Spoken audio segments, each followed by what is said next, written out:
로마서 3장 23절에서 28절 주제를 이제 근거해서 혼의 구속, 믿음에서 난 의 제목으로 제가 말씀을 전하겠습니다. 네, 지금 옆에 마이크 켰죠? 네네. 그래서 이 세상의 모든 사람들, 아담 안에서 태어난 모든 사람들, 내가 어떤 목적을 가지고 어떠한 계획을 가지고 어떠한 가정에 환경 좋은 환경에서 몇 년, 몇 월, 며칠에 태어나야겠다.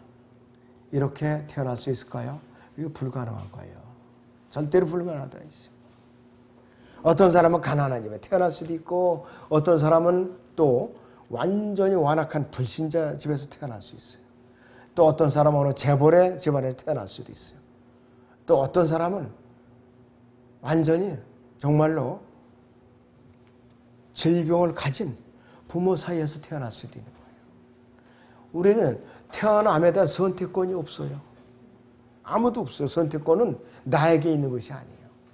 부모조차도 선택권이 없어요. 태어남 자체는. 그래서 아담 안에서 태어나는 모든 사람들 선택권이 없어요. 누구나 가릴 거 없이 허물과 죄들 가운데서 영이 죽어서 혼이 타락한 상태로 태어나는 것이에요. 태어나는 순간부터 하나님의 진노 아래 불순종의 자녀들로서 태어나는 것이에요. 부자 집에 태어난 가나 집안에 태어났건 권력자의 집안에 태어났건 그렇지 않으면은 아주 비천한 집에 태어났건 누구나 할 거 없이 공산권에서 태어났건 민주국가권에서 태어났건 선택의 여지가 없다 이것이요. 그러니까 내가 태어난 거를 불평을 하면 안 돼요. 우리는. 불평을 하면 안 된다고요.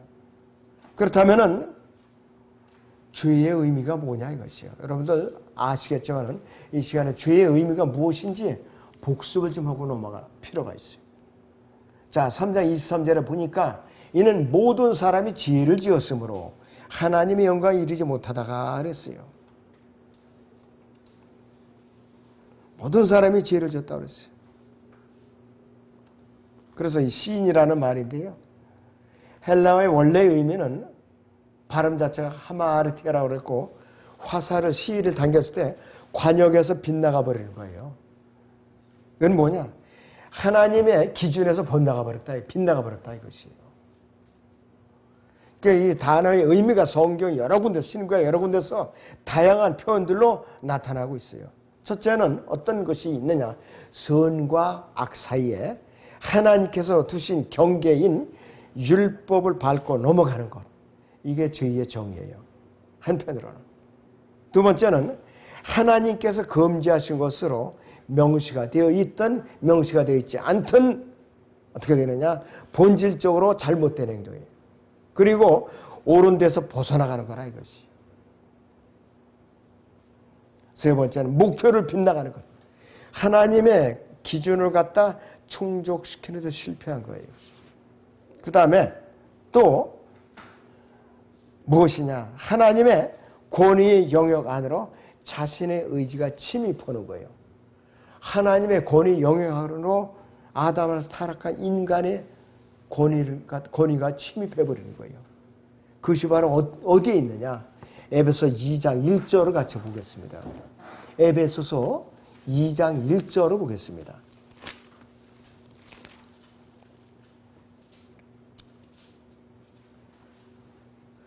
허물과 죄들 가운데 죽었던 너희를 그가 살리셨으니 이랬어요. 허물들과 죄들 가운데 죽었던 그랬어요. 영어로 trespasses and sins라고 그랬어요. 그래서 인간의 의지가 하나님의 의의 영역으로 침범해버린 거로 죄가 성립이 된다 이것이에요. 또 죄는 뭐냐? 영적인 무정부 상태를 말하는 것이에요. 자, 영적인 무정부 상태가 닥치면은 나라가 혼란에 빠져요. 나라가. 사회 질서가 문란해져요. 우리나라 지금 이 상태가 똑같은 상태예요. 지금 아주. 그리고 하나님의 진실하심을 모욕하는 행위가 바로 죄라는 것이에요. 하나님의 진실하심을 모욕하는 거. 자, 그래서 이 죄를 갖다 다시 세 가지로 간략하게 요약을 하면은 어떠한 상태냐. 첫째는 계시된 하나님의 뜻을 어기거나 그 뜻에 대한 순종이 부족한 행동이에요. 계시된 하나님의 뜻을 어기거나 그 뜻에 대한 순종이 부족한 행동이고, 두 번째는 의의가 없는 상태예요. 하나님 의의가 없는 상태예요. 그 다음에 세 번째는 처음부터 하나님을 향한 적의를 품은 인간의 본질이야, 이것이요. 이것이 죄의 의미라, 이것이요. 자, 그러면 죄의 기원은 누구에게서 시작되는가? 사탄과 함께 시작됐어요. 사탄과 함께 시작됐어요. 이사야서 14장을 좀 복습을 같이 하겠습니다. 이사야서 14장을 봅니다.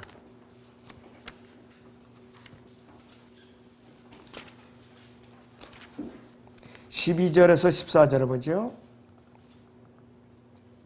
오 아침의 아들 루시퍼야, 네가 어찌 하늘에서 떨어졌느냐? 민족들을 연약하게 하였던 네가 어찌 땅으로 끊어져 내렸느냐? 이는 내가 네 마음속에 말하기를 내가 하늘에 올라가서 내가 내 보좌를 하나님의 별들보다 높일 것이요 내가 또한 북편에 있는 회중의 산 위에 앉으리라. 내가 구름들이 높은 곳들 위로 올라가 내가 지극히 높으신 분같이 되리라 하였습니다. 하나님의 보좌를 갖다가 넘봤던 자라 이것이요. 다섯 번째 그룹이었어요. 엄청난 그 축복을 받은 그룹이었어요. 하나님의 보좌를 덮는 그룹이었으니까. 더군다나 에스겔서에 의하면은 기름 부음을 받은 그룹이에요. 또 그룹 중에서도 이런 엄청난 축복을 받았음에도 불구하고 하나님의 보좌까지 차리하렸던 불순한 마음을 품었기 때문에 죄가, 우주에 죄가 들어온 것이에요. 그리고 그 죄가 세상에 어떻게 들어왔느냐? 에덴 동산에서 아담을 통해서 들어온 거예요. 아담을 통해서. 선과 악의 지식의 나무 열매는 따먹지 말라. 그것을 먹는 날은 반드시 죽으리라고 그랬어요. 자, 그래서 최초의 하나님과의 언약이 뭐냐? 에덴의 언약이에요. 최초의 언약은 무엇과 언약이냐? 나무와의 언약이에요. 두 번째 언약은 아담과의 언약인데 뭐냐? 땅이 너와 함께 저주를 받아서 네가 땀을 흘려야만 먹거리를 찾을 수 있다. 이것이 두 번째 언약이라고 했어요. 아담과의 언약. 그래서 이 아담의 언약은 하나님께서 어떻게 해결하셨느냐 이것이요. 창세기 3장 21절인 대로 한 마리의 짐승을 죽여서 그 피를 흘려서 하나님께서 가죽 옷을 지어서 그들의 죄를 가리셔서 죄를 갖다 덮어주신 거예요. 피는 대신 짐승이 흘려버리고 이것이 최초의 어린 양의 예표라 이것이. 그래서 예수 그리스도만은 제외하고는 모두가 죄를 지었고 계속해서 지금도 죄를 짓고 있다 이것이. 죄는 영적인 죽음과 육체적인 죽음 모두를 초래하는 것이에요. 영적인 죽음으로 끝나는 것이 아니야. 육체적인 죽음까지 초래했다 이것이. 아담이 만약에 타락한 상태로 그대로 영생하게 놔뒀다. 그 생명나무에 이르는 길을 하나님께서 막지 않고 그대로 생명나무를 따먹게 열매를 따먹겠다면 아담은 마귀의 형상 갖고 영원히 살게 됐다 이것이야. 그처럼 엄청난 저주가 어딨냐 이것이에요. 아담은 적당하게 죽게 해주신 것이 하나님의 축복이에요. 여러분도 마찬가지예요. 지금 이제 주님께서 오실 때가 임박했지만은 수명대로 살다가 죽는 것도 하나님의 큰 축복이에요. 질병에 오래 시달리는 상태로 오래 살아봐요. 이게 보통 문제가 아니에요. 고통스러워요. 파킨슨스 병이나 르게리 병이나 희귀병에 걸려가지고서 요양원에서 돌보는 사람 없이 계속 살아보시요. 얼마나 고통스러운 거냐. 그럴 때는 적당한 때 숨을 거두고 세상을 떠나는 것도 하나님의 엄청난 축복이더라 이것이. 자, 그래서 예수 그리스도의 희생의 죽음으로 밖에는 죄에 대해서는 처방에 불가능했던 것이에요. 예수 그리스도의 죽으심은 믿음에 의해서 효력이 생긴 거예요. 자, 아무리 예수님께서 갈보리 십자가에서 지금부터 2000년 전에 희생 제물을 넣어서 갈보리 십자가에 구속적으로 완성해 놓으셨더라도 우리가 그것을 받아들이지 않으면은 어떻게 되나요? 효력이 없어요. 지금도 마찬가지 효력이 없어요. 그냥 역사적인 사건에 불과하다 이것이에요. 그렇다면은 이 근본적인 죄의 해결책은 어떤 것이 있느냐? 세 가지가 있어요. 첫째는 절대적으로 화목제물이 필요해요. 화목제물이 필요하다 이것이. 본문 로마서 3장 25절을 보겠습니다. 로마서 3장 25절을 보겠습니다.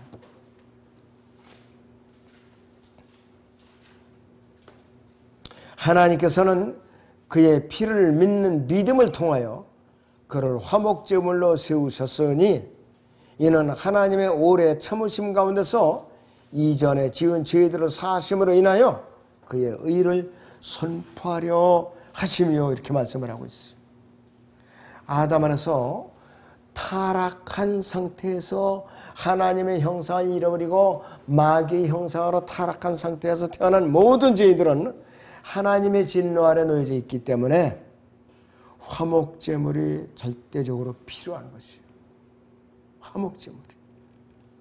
구약의 성막 안에 있는 자배석 안에는 율법의 의로운 판결이 모형적으로 옮겨졌다는 편에서 속죄의 날, 1년에 한 번씩 속죄의 날에 지성소에 대제사장에 들어가서 피를 뿌렸어요. 피를 뿌렸다 이것이.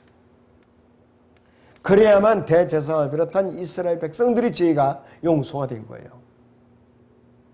용서가 됐어요. 만약 속죄의 피가 뿌려져 있지 않았다면은 막막했죠. 난감하게 짝이 없어. 그 죄가 어떻게 처리될 거냐 이것이. 그런데 예수님께서는 그 희생제물의 모형으로서 이 땅에서 갈보리 십자가에서 근본적으로 화목제물로서 구속사역을 완벽하게 완성을 해 놓으신 거예요. 예수님께서. 그래서 완벽하게 하나님의 자비석에, 셋째 아니라 하나님의 자비석에 예수 그리스도의 피가 뿌려졌기 때문에 우리가 지금 구원을 받은 거예요. 우리가 구원을 받았다 이것이. 자, 그래서 이 세상 죄인들과 화해의 통로는 오직 예수 그리스도라는 화목제물밖에 없어요. 예수 그리스도.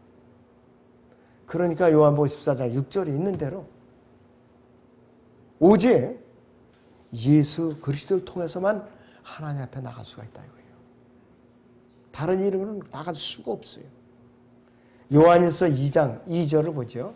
요한일서 2장 2절을 보겠습니다.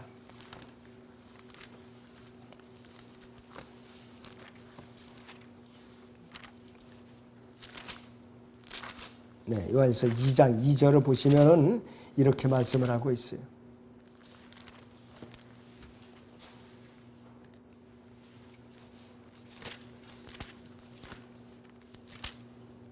그는 우리의 죄들을 위한 화목제물이시니라. 우리뿐만 아니라 온 세상의 죄들을 위한 것이니라. 구원받은 성도들뿐만 아니라 온 세상의 죄들을 위한 화목제물이라 이것이요. 또 요한일서 4장 10절을 보시죠. 4장 10절. 여기에 사랑이 있으니 우리가 하나님을 사랑한 것이 아니요 그분이 우리를 사랑하시고 그분의 아들을 우리 죄들을 위하여 화목제물로 보내신 것이라 그랬어요. 하나님은 사랑이시라 그랬어요. God is love. 그런데 love is God 이건 아니에요. 사람들 거꾸로 알고 있어요. 사랑이 하나님이니까 사랑은 하나님이시다. 이렇게 헛소리들을 하는 사람들이 있어요. 이건 잘못된 것이. 죄의 근본적인 해결책이 두 번째는 어떤 것이냐? 혼의 구속을 받아야 돼요. 혼의 구속을 받지 않으면 죄의 해결책이 아니라 이것이 근본적인 방법이 아니라 이것이. 로마서 본문 3장 24절을 보죠. 로마서 3장 24절을 보시죠, 여러분들.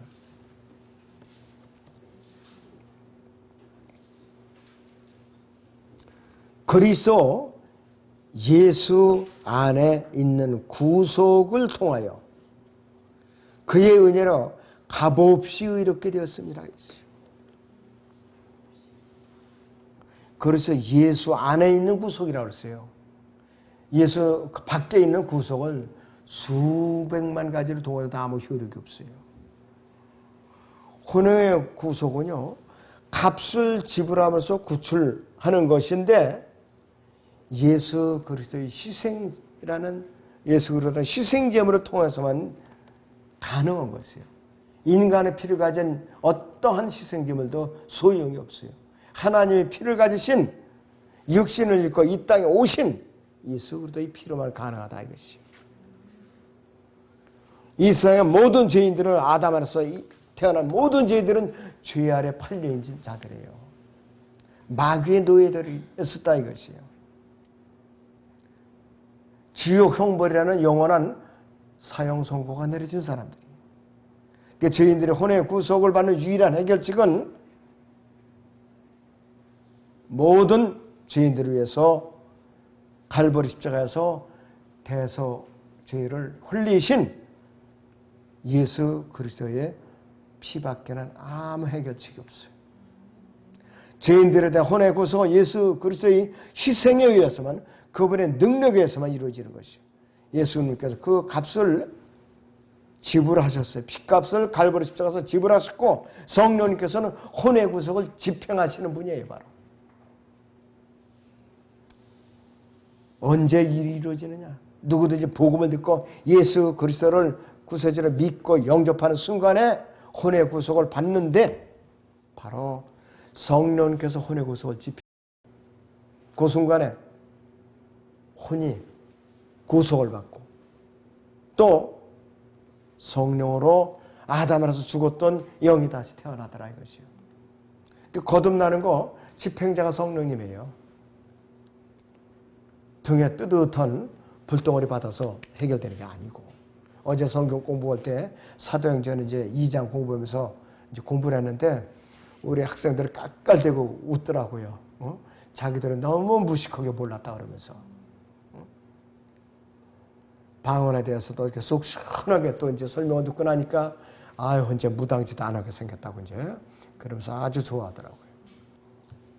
저는 그 일규 형제님이 이제 꾸준히 오는데 말귀를 아주 잘 알아듣으니까 제가 아주 재밌더라고 가르쳐 주는데.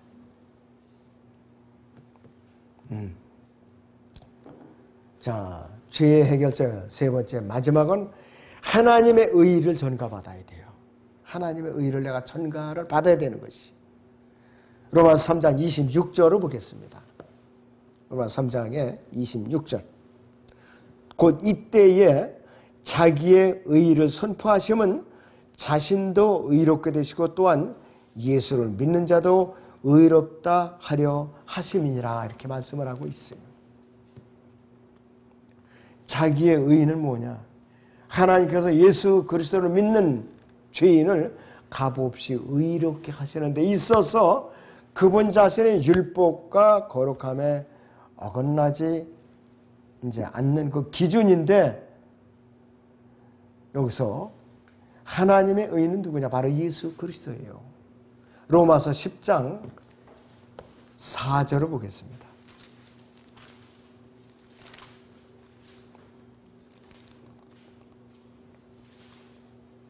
자, 3절부터 4절을 봅니다. 이는 그들이 하나님의 의를 모르고 자기들의 의를 세우려 함으로써 그들 스스로 하나님의 의에 복종치 아니하였음이니라. 그리스도께서는 믿는 모든 사람에게 의가 되시고자 율법의 끝이 되셨느니라. 율법의 마침표를 찍어버리셨다 이것이. 자, 그래서 예수님께서는 부활하심으로써 우리를 의롭다고 선포하셨어요. 부활하심으로써. 로마서 4장 25절 보죠. 맨 끝절. 예수께서는 우리의 범죄함을 인하여 들여지셨고 우리의 의롭게 하심을 위하여 다시 일으켜지셨느니라 그랬어요. 일으켜지지 않으셨으면 우리는 큰일 났죠. 아무 소망이 없어요. 우리는. 예수님의 부활이 없었다면 우리는 비참한 자예요. 헛고생하고 있는 거라 이것이. 그래서 예수님께서는 갈보리 십자가에서 우리의 모든 죄의 짐을 다 짊어지시고 십자가의 희생제물로 늘어지신 거예요. 그리고 그분께서는 다시 일으켜 주셔갖고 하나님의 보호자 오른편에 앉아 계셔요. 우리를 위해 하나님의 면전에 지금 나타나 계시는데 어떤 일을 하고 계시는가? 우리를 위해 변호해 주시죠. 우리의 중보자이시죠. 우리를 위해 속죄의 제사를 드려주시는 대제사의 역할을 하고 계시요. 자, 그래서 어떠한 죄를 졌던 죄인이든지 간에 구원받기 이전에 어떤 죄인이든 간에 구원받는 순간에 그분께서는 우리의 어떤 바위장보다도 엄청나게 무거운 죄짐이라도 순간적으로 그분께서 가져가세요. 불의의 죄짐을 다 가져가시고 하나님의 거룩하신 의를 우리 몸 안에 넣어주시는 거예요. 화학 공식으로는 치환자격이 이루어지는 거예요. 동시에 주고받고 서로. 마음으로는 못 느끼지만. 그래서 우리는 의롭다고 선포되는 거예요. 그 순간에. 자, 그래서 의롭게 된 결과가 어디에 설명이 되느냐. 로마서 5장 보세요. 1절에서 5절까지 보죠. 로마서 5장 1절에서 5절을 봅니다. 그러므로 우리가 믿음으로 의롭게 되었으니 우리 주 예수 그리스도를 통하여 하나님과 화평을 가느니라. 또 그분으로 인하여 우리가 서 있는 이 은혜 안에 믿음으로 나아가며 하나님의 영광의 소망을 해서 즐거워하느니라. 이뿐만 아니라 우리가 환난 중에서 즐거워하나니 환난은 인내를 이루고 인내는 연단을, 연단은 소망을 이루는 줄 알미라. 소망이 부끄럽지 않은 것은 우리에게 주신 성령에 의하여 하나님의 사랑이 우리 마음속에 부어졌기 때문이라 그랬어요. 그래서 우리에게 의롭게 된 결과가 이렇게 아주 정확하게 조목조목 나열이 돼 있어요. 지금. 우리는 결코 하나님 앞에 부끄러운 소망을 가져서는 안 돼요. 자랑스러운 소망을 갖고 있어야 돼요. 우리는 마음속에 정말로 철철 넘치는 복된 산 소망을 품고 살면서 주님께서 다시 오시리라는 그 믿음을 굳게 붙들고 살아야 돼요. 올해는 마지막 주가 우리나라 양력으로는 오순절이에요. 주님 오셨으면 딱 좋겠어요. 저도. 올해 안 오시더라도 내년에 오시면 또 기다리죠. 그런데 이 사악한 세상에 돌아가는 사정으로 봐서는 주님이 오셔야만 돼요. 오셔야만 돼요. 점점 여러분들은 힘에 겪고 살기 어려워질지라도 이 산 소망을 잃어서는 안 돼요. 굳건히 붙들어야 됩니다. 여러분. 네, 기도하겠습니다.